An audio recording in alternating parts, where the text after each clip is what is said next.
Bismillahirrahmanirrahim. Assalamualaikum warahmatullahi wabarakatuh. Waalaikumsalam warahmatullahi wabarakatuh. Salam kedaulatan rakyat. Salam.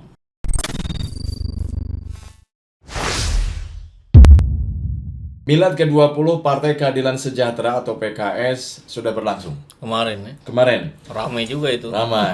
Banyak tokoh politik dan tokoh bangsa ya, yang hadir baik secara offline ya di lokasi maupun secara online ya, melalui sambutan-sambutannya. Ada banyak tuh Kang, mulai dari Zulhas, kemudian juga Erlangga Hartarto yang datang dulu ya. Iya. Zulhas, Gus Imin, Oke. ya kan. PAN, PKB, Anies Baswedan pasti, Iya, ya kan. Baswedan. Kemudian ya para petinggi PKS lah ya.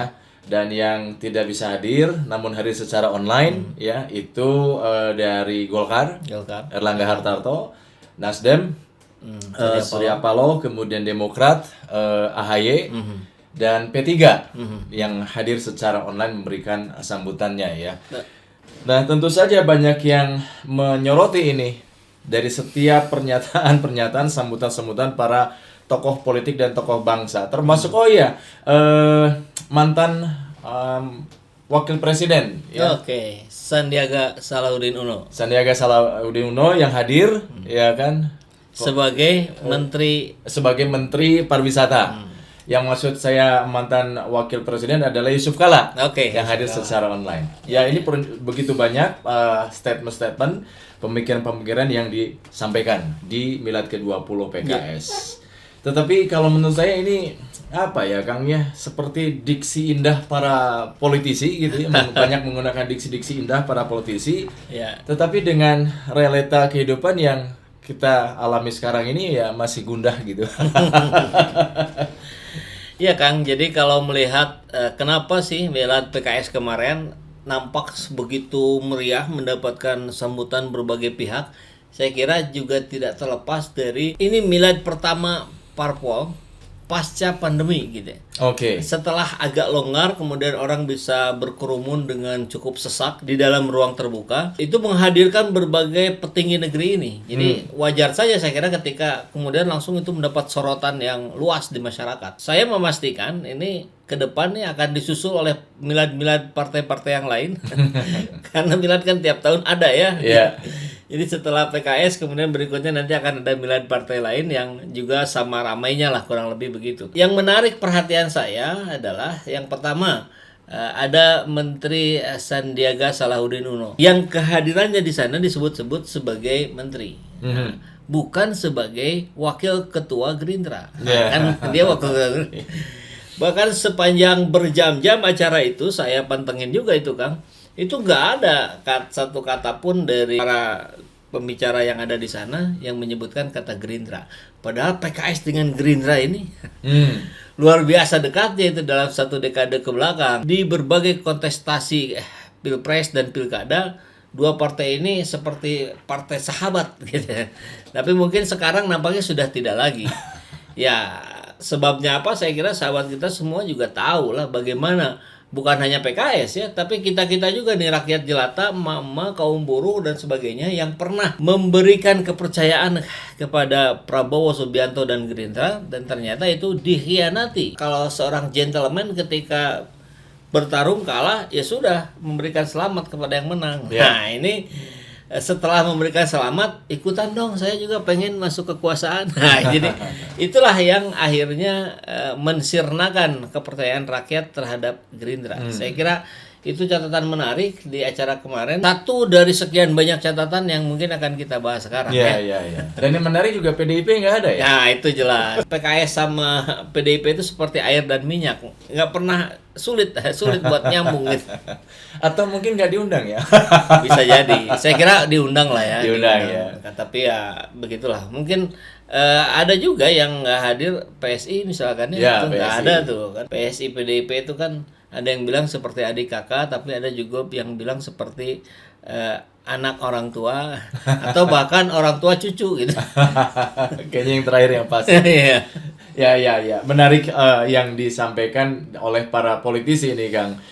Yang saya lihat itu misalkan seperti salah satunya adalah Zulkifli Hasan. Bukan cuma Zulhas saja, yang lain juga seperti apa ya, dalam tanda kutip pinang meminang, ya kan? kode keras. Zulhas itu kan sampai menyampaikan, ya dia bilang kami bareng Golkar dan P3 membuat koalisi Indonesia Bersatu gitu kan. Dan kami berharap juga mudah-mudahan ya kan PKS bisa bergabung gitu. Ya maksudnya supaya apa? Supaya capresnya jangan cuma 1, 2 gitu loh. Syukur-syukur 3 atau bahkan lebih gitu. Itu kalimat statement itu muncul ya dari Zulhas ya? Iya. Harapannya, oh iya benar-benar saya jadi ingat ada harapan minimal 3 lah katanya gitu ya. Kalau bisa lebih. Gitu. Nah saya kira statement ini mengandung kontradiksi yang cukup kuat gitu. Kan barusan bilang Zulhas, kami Golkar dan P3 mencoba membuat koalisi Indonesia Bersatu. Nah, itu. Coba. Maksudnya mudah-mudahan PKS bisa bersama-sama. Maksudnya itu jangan 2 lagi Pak, calonnya jangan 2 lagi. Pilpres besok, kalau bisa 3 lah, syukur-syukur bisa lebih. Ya, untuk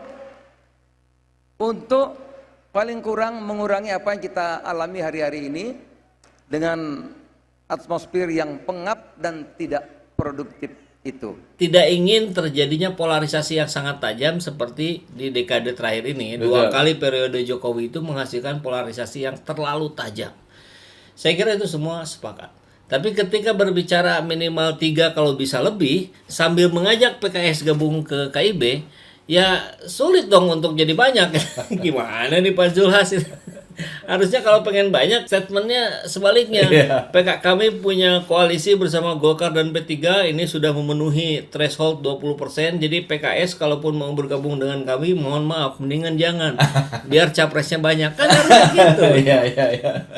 Ini malah kebalikannya. Gitu. Artinya, apa yang terucap dengan apa yang diharapkan itu memang nampak dari sosok Zulhas. Kan Zulhas sendiri juga bilang di statement itu bahwa kita menginginkan adanya yang kurang lebih lah ya redaksinya, tidak menginginkan adanya polarisasi lagi. Artinya kan itu ingin kehidupan kita menjadi jauh lebih damai lah gitu. Jangan ketika masuk kampanye kemudian seperti yang sedang perang negeri ini. Nah, tapi kenapa Anda sendiri mengusulkan 3 periode atau tunda pemilu? Kan ini kontradiksi lagi gitu. Jadi saya kira PAN yang suaranya semakin mengerucut, mengecil karena terambil Partai Umat, terambil Partai Pelita, dan mungkin Partai Masumi dan yang lain-lainnya sudah semakin kehilangan eksistensi. Akhirnya dia mencoba berbagai cara dengan mungkin akhirnya cara-caranya menjadi tidak tepat lah gitu. Tapi kan itu pernyataan setelah taubat kan. Oh iya ya. Boleh, orang kan bisa-bisa saja bertobat ya, tapi tobatnya ya jangan tobat sambal gitu. Bilang tobat sekarang, besok makan sambal lagi. Gitu. Dan politikus biasanya begitu gitu. Iya.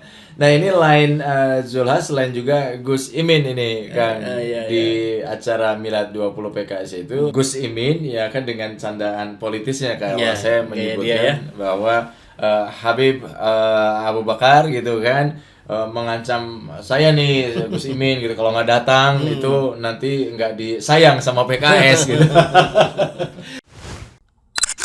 Alhamdulillahirrabbilalamin, saat ini banyak sekali sahabat-sahabat dari Saiful Zaman Channel yang menjadi patron dari kegiatan ini, yang mendukung, yang mensupport dengan berbagai cara. Luar biasa, via WhatsApp, via grup, via media sosial lainnya. Bahkan tidak sedikit yang kemudian mendonasikan uangnya untuk perjuangan kami di medan dakwah ini. Ya jelas hal ini sangat membantu keberlangsungan channel ini karena kebutuhan pun kemudian bertambah. Tidak bisa lagi ini dikerjakan oleh 1-2 orang. Kita harus merekrut lebih banyak orang. Dan itu jelas membutuhkan dana yang tidak kecil. Oleh karena itu buat sahabat-sahabat semua yang terus mendukung kami, doakan juga kami untuk mampu istiqomah, untuk mampu terus menyuarakan dan menggemakan suara hati rakyat. Dan seperti biasa, bagi yang ingin membersamai kami dengan membantu operasional channel ini, sahabat bisa mendonasikannya ke nomor rekening yang ada di bawah sini.